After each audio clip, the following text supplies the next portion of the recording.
Hey guys, happy new year, happy new year, happy new year. Last year was a wonderful year. Last year was a tough year in its own way, and it was also a good year in its own way. This year we are looking forward with hope. Happy new year to you all. This is our first edition of Big Tech GH for 2024. We are looking forward to a great year. We are looking forward to bring you more compelling content as the year moves forward. Now, the reason I wanted to do this at this time is because I believe that those of you who are on WhatsApp might have heard a certain soundbite. In fact, two soundbites going on concerning how fraudsters are now targeting the customers of Ghana Commercial Bank or GCB Bank. Now, it is not even just GCB Bank, but it's all banks actually. But the soundbite that is going on is about incidents that are happening at GCB Bank. Now, the incident is not new; it's familiar. I mean, those of you who have followed me and have been following what has been going on in terms of what fraudsters do to people, you will know that that modus operandi is not different. But then, the reason, what gives them what fuels them, what gives them the reason to then begin to employ some of these strategies again is where the problem is. That is where the problem is. And I want you to pay attention to me, very carefully. Now, I'm not going to bother myself to play the soundtrack because I believe a lot of you have heard it before. It was one of it was a lady talking about how fraudsters called people, are calling people and trying to help them to link their Ghana card to their bank account. Now, at this stage, fraudsters are still calling people to try to help them to link their Ghana card to their bank account. You ask yourself, why? Why is this happening at this time? Having banks be able to link people's Ghana cards to their bank accounts already? Didn't we start doing that thing from last year, May? And they are even calling people who have gone to banks to do these things already.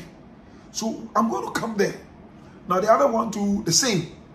It was a gentleman who was saying that they were asking, then they promised that, they were asking him, give me your Ghana card back and front, picture of it, and then your, card details, your bank card details, and then we'll help you do it online.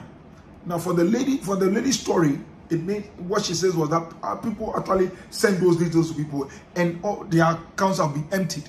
The gentleman said that he was smart. He called the Ghana Commercial Bank, GCB Bank toll-free number, and then he was told that the other call that she got from a 0277 number was fraud. So yes, so those stories we've heard it before, but I'm saying that why are we hearing it now? Now, Ghana Commercial Bank, GCB Bank, I keep saying Ghana Commercial Bank, but they say now they are GCB Bank. GCB Bank has issued a statement. I'm going to read a statement to you, and then I'm going to tell you the reason why fraudsters have now had the occasion, the effrontery, the reason to start doing these things again now. Now, here is the scam alert message that GCB Bank has sent, and I'm going to display it on the screen. Now, here's what the message reads. I'm going to read it to you. So that scam alert, SMS messages and phone calls requesting for account card details of customers. Dear customer, pay no attention to any message or phone call claiming to come from GCB Bank PLC, asking you to link your Ghana card to your bank account or provide your card and account details. GCB will never send you a message requesting your account or card details. Beware. And this is something I've been sharing here. I've shared this thing a million times. Some banks have shared it, MTN, whatever, the telco, they've shared it. Look, no bank or telco is going to call you and say that send your card details or your Ghana card details or your bank card details to them on phone. It will never happen. So once you get that call and somebody is asking you to share those details with them on phone, and particularly when the call is coming from a mobile number, whether you check on a Truecaller and you see that the bank or the telco's name is there, listen, the bank or telco will never ask you to give them your Ghana card details or your bank details on phone. It will never happen. It will never happen. So when somebody calls you and does that, that person is straight up with a fraudster. This is something we have shared a million times, but people just don't listen. That is another thing. Okay, so let me continue the letter. The letter says, when in doubt, contact our customer service via 0800-422-422. Chat with us on WhatsApp via 020-2422-422. That is GCB Bank. Or visit the nearest GCB branch. GCB, your bank for life. Signed, management. Simple. So that's the message GCB has put out, saying that, look, when you get these messages, don't follow what they are saying. Don't listen. Now, and this is coming on the back of that soundtrack, that soundbite that I've just mentioned to you. Listen, but the reason why fraudsters are now doing these things again is because banks took our Ghana card details, made us fill forms way back in May 2022.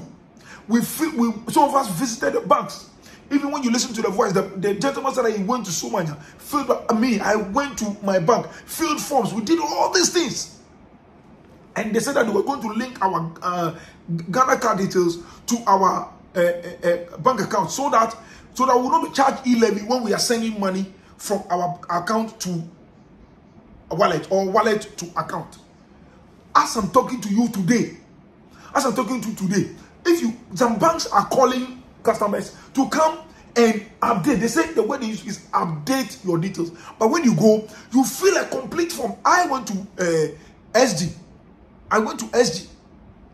Societe Generale, and I filled a 12-page form in the name of updating. But the details they took from me it was like I'm opening a bank account altogether new altogether. All because they did not link my Ghana card to my bank account as they promised. And so when you go to GRA today, if you try to send money from my wallet to my bank account via the interoperability platform, GRA will charge me. GRA will charge me e-levy because the banks have been sloppy about linking. They were giving APIs from GRA to do the linking. They didn't do it. They didn't. It's like as if this thing, those things are rocket science to them. They didn't do it. And so now they are calling us to bring fresh details. As if we are opening. I went to Access Bank to go in. Like they said, they also called me, come and update the account of my son. I went there. We filled the whole form. And the lady who helped her to fill the form now asked me to do an initial deposit as if the account was new. So to the lady's mind, I was opening a new account. So listen, when they call you and say they come and do update, they are lying. It's a lie. They are taking your details all over again as if they are now opening an account for you fresh so that they can use those details to now go and link your Ghana card and then tell GRA that the same person who owns this phone number or this mobile wallet, the same person who owns it. They were sloppy about it. Whether they misplaced our details, whether the details they took was rubbish, it's like they didn't do it well. So everything they did was to become bassa. I think they've lost the details, have been crashed in their system. I don't know. So they are taking details fresh. And so the fraudsters have seen that this is what is going on at the banks. So now they have turned themselves into fake bank officials. And they are taking advantage of the sloppiness which has made the banks now wanting to take our details again. And the fraudsters, it has become a field day for them. Now they are also claiming that they want to help you. If you don't want to go to the bank to be frustrated, we can help you to do it online. And they call you like they are bank officials, want to help you to do it online so that at your convenience. And so if you are not quick and you are not smart, and you also want to because you would have seen that they are now charging you e-levy. And so for you to avoid that, I mean, you see that it's like if you don't think about it, you think that to avoid being charged e-levy, let me just let them, because I don't have time to go to the bank here. So let me just allow these people to help me. If you give them your details, that will be your end. They will jump into your, and it is all because the banks have been sloppy. I mentioned this to the Bank of Ghana. Bank of Ghana is aware. Bank of Ghana knows that. Bank of Ghana, you see, the banks will lie to you as if what they are doing, it is with the authority of the Bank of Ghana. But go to Bank of Ghana and go and check. Bank of Ghana has no idea. They don't know what these people are doing. They have not sanctioned any update or whatsoever. It is not true. It is not an update they are doing. They have been sloppy. They missed the bus. They took our details all right, but they missed the bus, and they are now doing it all over again. And because of that, fraudsters have not taken advantage, and they want to steal from us, and they are able to victimize some people. This is what I've been talking about. That when something happens to somebody in this manner, the bank in question must be made to pay. Must be made to refund the money so that the banks will stop being sloppy. This has been my campaign. This has been my matter. That look, to the extent that you fail to do what you have to do, even the E-level we are being charged because of their failure, they must be made to refund to us. To the extent that now fraudsters are calling people in the name of banks, and they are stealing from them. The banks must be made to pay. Why they failed to do the linking from May 2022 is on to them. Because of their failure. That's why fraudsters have had the field day today, and some people are being victimized. You know, so please, this is what we have been campaigning for. I have mentioned it to Bank of Ghana. I am hoping and praying that Bank of Ghana will investigate this matter some more, for us to get some closure on this matter. I've spoken with GRA. GRA has told me that indeed it is the banks who failed. That's why when the other day I called MTN and I said, how come we have been charged e-levy if when we transfer money from our own bank account to our wallet, and the bank account and the wallet are all linked to our Ghana card? And MTN said, look, the bank failed to do a whitelisting of our details at GRA. And that whitelisting is that's what we are talking about. They failed to do the linking. They failed to do the linking. They failed. The reason we were not being charged in those days when we were sending money, through MTN, is because MTN, their push and pull platform, they are not linked to the GRA e-levy platform yet. So we were free of e-levy. Okay, but now they've linked it. Now that they've linked it, the banks have been exposed. Now that they have linked it, the banks have been exposed. Initially, it looked like, oh, the bank did everything right. But now that they have linked it, the banks have been exposed. They failed. They have failed us. And they are the reasons why the fraudsters now have a field day. The fraudsters now have reason to come back and come and do what they are doing. Bank of Ghana must put their foot on the floor. They must put their foot on the ground. Any bank whose customers have been defrauded at this time, in the name of trying to help them to link their Ghana, that bank must pay. They must refund the money to the fraudster. I've always said, look, if the fraud incident is turned on the banks and on the telcos and all whoever, the service providers, they will wake up. They will wake up. That is it. That is the problem. Guys, so this is just the beginning. I'm waiting for Bank of Ghana. We are waiting to see what the banks will do, what steps the banks will take to solve this problem. I'm still trying to engage the GRA on it to get some more details about exactly the true nature, the detailed nature of the bank's failure. And I'll come back to you with the details when I get it. This is where we end another edition of Big Tech GH. I'll come back to you again. God bless.